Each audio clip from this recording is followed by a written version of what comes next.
Good evening. The operation at Pathankot is still on. The government at the moment, chaired by the Prime Minister, is locked into a high-level meeting. It's being attended by the National Security Advisor, the Foreign Secretary, as well as the Home Secretary. We are looking on this program at not just the questions that are thrown up by this ongoing operation, but also what it means for the Prime Minister's Pakistan policy. Is Pathankot and the attack at the airbase the first stumble, an expected stumble perhaps, after the Lahore leap? Sudhi Ranjan Sen, my colleague, is on the ground. Reporting live. Sudhi, is there any movement at all, again without giving away any operational details from when we last spoke? What is happening there right now? Well, Barkha, to give you a brief understanding, the gunfire that we were hearing very frequently, say even 40 minutes to an hour ago, has really gone down. Now, whether the operations had, like yesterday, have been halted because of nightfall, we are not being able to clarify that from where we stand. We don't have a confirmation on that. Till about 40 minutes to an hour ago, we can say that there were regular gunshots that were coming out. What we can see from where we stand is that, like yesterday, helicopters still hovering around and still trying to, scan large swaths of ground within the Indian Air Force base. So they would be basically checking with night vision devices and other sensors to find out if there are any other terrorists or any other IEDs that they can locate. So that basically is what is happening on the ground. Also on the ground, we can tell you that the ground commanders very clearly saying that do not speculate about numbers, because the numbers could be one, could be more. We have had indications from the Home Secretary, from the Deputy Chief Minister of Punjab, indicating that the numbers may not be 5, could be more, or it could be 5. So that is basically what is happening at the moment. Okay. Thank you, Sudhi. Thanks very much. So we're being extremely careful here, General Hasnain, but questions will be asked by people who have not seen conflicts, who have not seen encounters. If advanced intelligence was there, why is it taking so long? This is a common perception that you hear all the time. Now, you've made two very important points. You don't believe the NSG should have been deployed at all. And I was asking you, why was the NSG not deployed to begin with? Absolutely. What would you have done? Well, right at the outset, I suppose the moment you hear of terrorism, the immediate response is bring in the NSG. You don't realize that there are so many other resources that you have. Locally, for example, in Kashmir Valley, if a major operation is underway, you're not going to get the NSG inside there. You have a para-commando battalion and SF battalion, which is locally available. Similarly, with Western Command of the Indian Army, you have specialized forces available with you. So this is, first of all, I would also recommend, because of the simple reason that an Air Force base and special forces have close affinity between themselves. They understand each other extremely well. In Agra, they do all their free falls and their parachuting and things like that. They're naturally aligned to each other. It would have been a much better decision. Just bring in an SF unit. Command and control would be much simpler. You would just have the para-SF, you have the infantry there, and you need the Punjab police. SF is special forces for our viewers. Punjab police is required. Yes, special Punjab forces. Police. And Punjab we actually haven't spoken about where the Punjab Police is in this whole thing. Air Marshal, you wanted to come in, Air Chief Marshal Major. My only point is about the protection of air assets and airfields, which are located. I'm not talking about airfields which are deep inside in the south or wherever, but I'm talking especially about airfields such as Pathankot, Srinagar, Avantipur, etc. in that area. DSC is okay; they're well trained, but given the kind of security scenario and the kind of terrorism which operates today in our part of the world, I think what is required is that a large number of Garuds from the Air Force, and Air Force has been asking for this for a very long time, because I know, and some special equipment. I think the government, if I may humbly request them, should look into this, that these critical air bases close to the boundary, international boundary and the LC should be guarded by specialist forces and specialist equipment. And I want to come back to what happens next. Now, Ambassador Parthasarthy, you were saying the Foreign Secretary should meet. Engagement should not end. I'm hearing Ambassador Prasad actually echo that there are only a bunch of limited options, and therefore engagement is a kind of inevitability. Yeah. But what some may say is, imagine if Manmohan Singh was Prime Minister today and this happened. You know, there's also the BJP being tailed by its own past stated positions. Will that prove to be a problem as the Prime Minister tries to craft a new Pakistan policy? Because let's face it, it's new, it's very different from the red lines that were initially sought to be drawn. Let me tell you one thing. I'm not in politics, but narrate to you something very interesting. Yes. At the height of the Bangladesh crisis, Mr. Vajpayee and the BJP did not criticize the government, but they were severely critical of the Simla agreement with Mrs. Gandhi signed. The day Mr. Vajpayee became foreign minister, he went and lauded the merits of the Simla agreement in his meetings with Prime Minister Bhutto. Now, when you are in opposition, you say some things. When you are, and he was asked this, and he said, "Jai vipaksh mein hum bahut kuch kehte hain, ab sarkar mein hain." Now, this, I would urge that we don't over politicize security and foreign policy. Yeah. Okay. All these things, we leave that to the politicians. I mean, after all, an opposition is there to oppose. But I think we as people who are not in the political arena would, at least I think Jayant, the General, and I, and I'm sure Mr. Vima also, we would analyze and give our best analytical view. I would not comment on a political view because, as I believe, that when push comes to shove, our political parties are all very mature. And in a crisis, we have always stood together. Okay. Otherwise, this, you shouldn't have done this, I should have done that. This will go on. It's a part of politics. But a government can be any government pursuing a path of dialogue or engagement with Pakistan is constrained by many variables. I just want to get a perspective from Captain Amrinder Singh, who's of course a senior Congress leader, the head of the Congress in Punjab, appreciated widely even by the BJP for his very mature statements as this encounter was unfolding. Captain Saab, now we know that this encounter is still on. Just your thoughts, what you would say today. Of course, 7 Indians martyred, 20 injured. We have that number now. We still don't know how many terrorists in the end will be neutralized. There's also questions arising about the Punjab police, about whether the breach should have happened to begin with, whether that was the weak link. What would you say, sir? Well, the area, Barkha, where they seem to have come through was where they came through earlier at Deenanagar some months ago, yes, which is the Shakargarh Bulge. And that area is not very well covered because the Ravi flows by and you can't have every fencing going right through the river. So I think that porosity seems to have made that a route for them to come through. Having said that, I don't know how many are in, but yes, it's been going on since yesterday. And according to that SP who was picked up yesterday, which I don't know why they have stopped him in the first place. I mean, if their objective was Pathankot airfield, then they shouldn't have given their game away earlier. But anyway, that helped because it put everyone on the Punjab police on alert. And I think alerted the army and alerted the air force, everybody. So it probably did help save our aircraft and all that were in Pathankot. But it was, how many people there are, God alone knows. But yes, obviously they are committed fighters. If they have, so many of our boys have been killed and wounded in this battle, then they have come here to die, and they are going to kill as many and injure as many as they can. But Captain Amrinder, this raises questions, and we're discussing here. The Prime Minister is chairing a high-level meeting right now. There are foreign secretaries scheduled to meet in Islamabad on the 15th.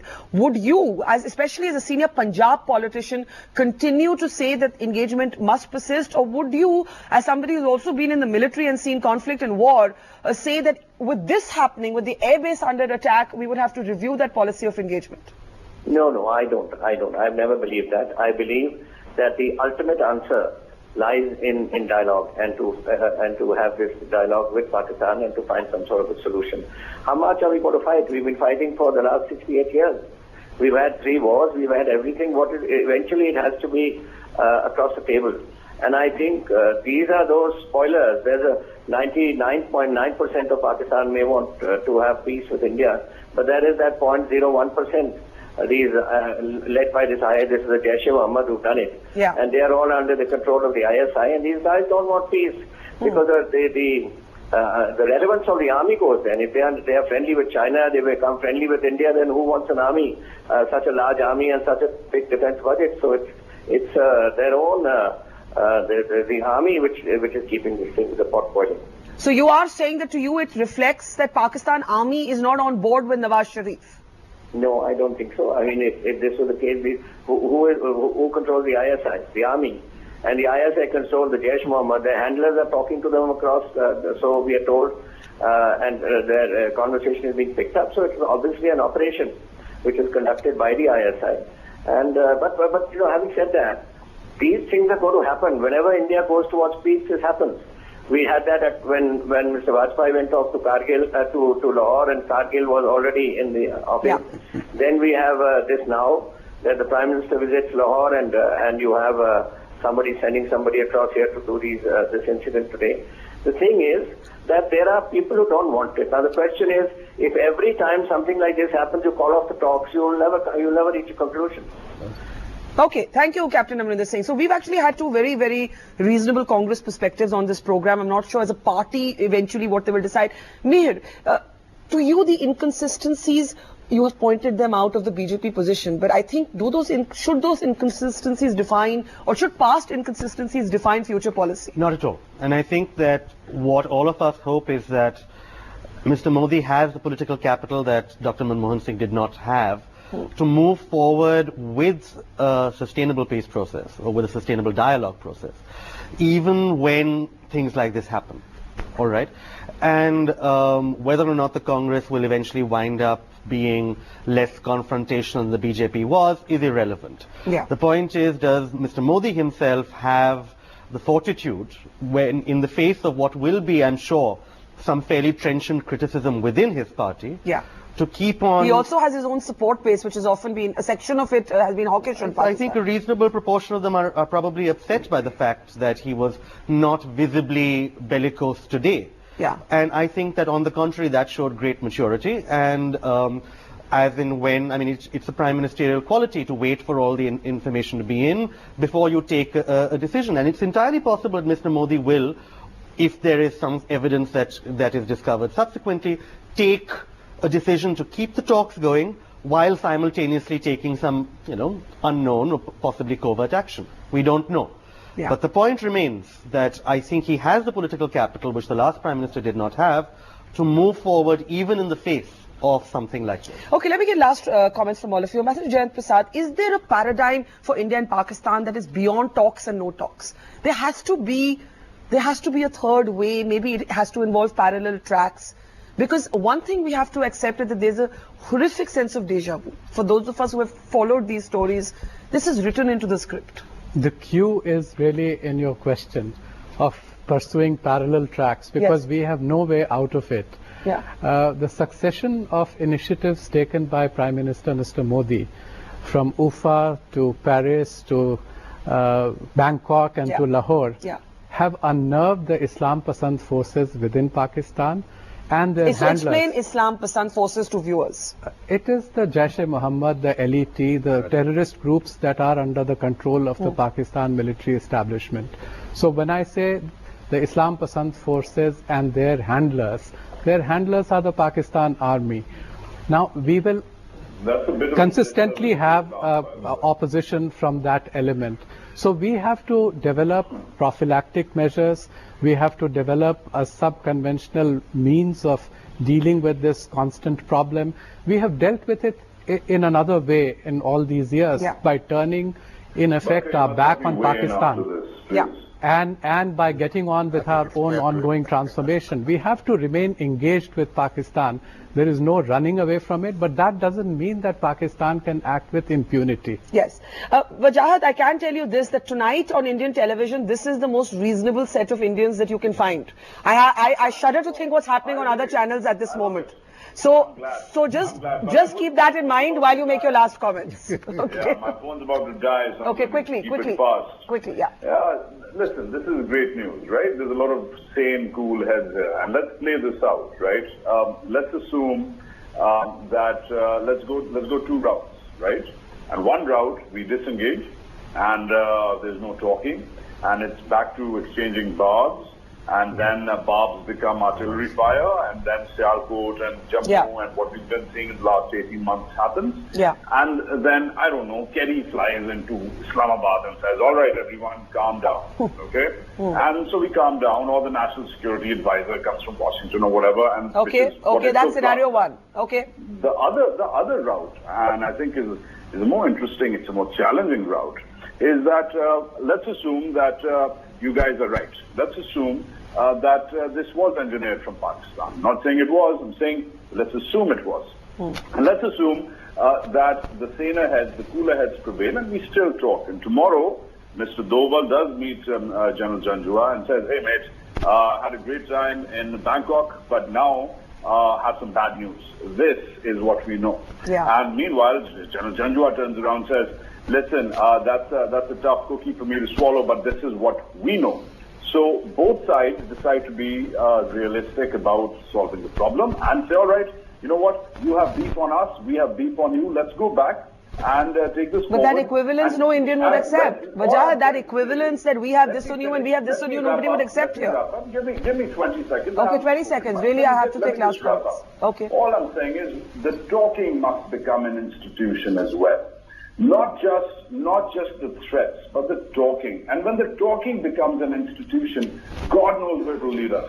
Okay. But it will definitely dismember and dismantle, partially dismantle the threat. And the threat must be dealt with. So what you're saying is insulate the talking from terror attacks. Now, Sambit Patra, when that was attempted by Manmohan Singh in Sharm el-Sheikh, not even his own party, leave alone you, supported him. That was exactly that line that was. I disagree with you. Why? Nobody disagreed with the engagement. Sharm el-Sheikh, and this is absolutely different. Samit, let me finish. Yeah. Nobody disagreed with him engaged in Sharm el-Sheikh. No, the uninterruptible dialogue. It was a ridiculous declaration they came out with, which everybody disagreed. Nobody disagreed with that engagement. Okay, Sambit, quick last words and last comments only, on the clock now. Sambit?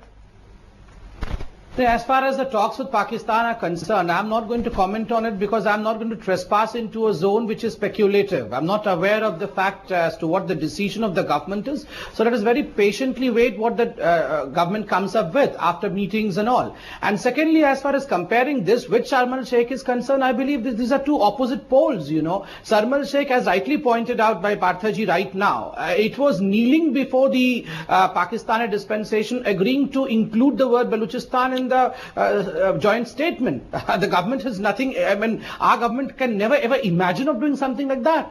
Let's wait. Okay, let's wait. Air Chief Marshal. My last word is ignore Pakistan for the next 3 months. Ignore. Quietly. Not talk to them. Not talk. No, the Foreign Secretary should not talk. No, talk to them. Do what you want with them. But do not make a big issue out of anything, but quietly do what you want to do without anyone knowing about it. And that will bring Pakistan on the table faster. Well, I would have expected a better and a more positive response from Pakistan. That's not happened. Notwithstanding that... See, let me put it to you like this, and I don't know what Wajahat will feel about this. Prime Minister Sharif, I don't know, maybe it's happened, could have picked up the phone and called Prime Minister Modi. Exactly. That's what I'm saying. I personally feel that after the... And if that's happened, then we don't know about it. Just take 30 seconds on this. On the 25th of December, when the Prime Minister surprised everyone by reaching Lahore, I thought the obvious thing to everyone was that a possible attempt to waylay this entire process is just about on the way. It's going to happen in the next 15, 20, 30 days or whatever it is. Now, I'm sure we could have secured the dialogue. We could have had an engagement, even on telephone. We could have had an engagement. How are we going to respond if such a thing happens tomorrow? This contingency planning has never been gone into. But if the Pakistan military is not on board, as all of you seem to agree... Well, everyone says that General Janjua, now a retired general, is on board. He is the NSA. He was there at the Bangkok talks. So but he was not there at the Lahore talk. Well, let me put it this way, and let's be realistic. The fact of the matter is, Prime Minister has been there. The two Prime Ministers have met. As you know, I have been against the composite dialogue, but I do believe there has to be a process. But isn't the Foreign Secretary leading part of that composite dialogue process? No, just a minute. A part of the a process of engagement. As I said, I was in touch with Nawaz Sharif during Kargil. So I want the Foreign Secretary to go to give them every bit of evidence that we have on this. You're saying engagement is different from dialogue? From the dialogue process we had earlier. Yes. I fancy an engagement of a different form. Yeah. Let's see if it works out. But I would like the Foreign Secretary to go to present the evidence we have. Absolutely. And see where we move from there. You can't just say this has taken place. I'm sitting at home. But what have those dossiers achieved? I mean, I think there were 9, 10 of them on 26/11. Just a minute. Don't forget, all this has been taking place in the context of for the first time, the United States blaming the Lashkar-e-Taiba publicly and saying it was taken up with General Rahil Sharif, both by Kerry and by their defense secretary. So let us wait and see how this plays out, how it plays out internationally, because once we present all this to the Pakistanis, I'm pretty certain we are going to present it to the world. So let them present what they want, and as he says, let us quickly meet and talk it over. But you have no other option. But one last point. Yes. We should not hesitate to pay Pakistan back in its own coin. That's my view. It's not a government policy. And it's high time we did it. You know, Pakistan has been a firefighter within Pakistan and an incendiarist towards its neighbors. So we have yet another opportunity of allowing Pakistan to decide whether its strategic significance in the region and the world should derive in the future from its nuisance value, or whether it should move towards stability and prosperity hand in hand with its neighbors. And here I say both neighbors, Afghanistan and India. Yeah, Afghanistan we should not forget. Mihir, what do you see as the political challenge here for this government? Yeah, I'll give you the I think the crucial political challenge is to convince its own base about the need to keep a sustained engagement on with Pakistan. Because his base is not happy with him, at least on social media today. They believe Pakistan should have been named. They believe he should not have been talking about yoga. These are BJP supporters I'm talking about, not the Congress, not the opposition. So I say if someone becomes the Prime Minister of India, his own party is the least of the problems. Actually, I think in every case, people with giant majorities tend to lose because of their own parties subsequently. So yes, I think he needs to make a clarity on the nature and the aims of Pakistan policy, which has been generally lacking for a while, should be point number one. And point number two, I think that will be a clear and welcome break from the past, is some form of accountability and transparency on not just what may have gone right and wrong with the operational details of the communication and how it was, but also with what went wrong with communication. Why was it that we were continually being told, sources yesterday were saying that Doval is on top of everything. Sources today are saying the Punjab police was responsible. Who are these sources? Why is the government this government once again allowing a certain, this sort of leaky ship media management thing to come in, which they were supposed to completely get rid of? It's what I would call no one talking and everyone talking at the same time. General Hassan, we have to wrap this up. Last bit. Yeah. Not the last time that this has happened, it's going to happen again. Let's take home two major lessons, I think, which we have immediately learned. One is the aspect of command and control, already brought out very clearly. Single point commander, single responsibility. Which you would have made boom in this case. In this case, it should have been the GOC sub-area or the GOC division, which is the closest there in Pathankot itself. And under him, his staff would have managed the media. And automatically, the second lesson is the aspect of the media management and control. The processing of... And when you said this is going to happen again. I said it's going to happen again. Absolutely. It's not the last time this has happened. It is obvious. It's absolutely going to happen. And yet we are left with the inevitability of engagement.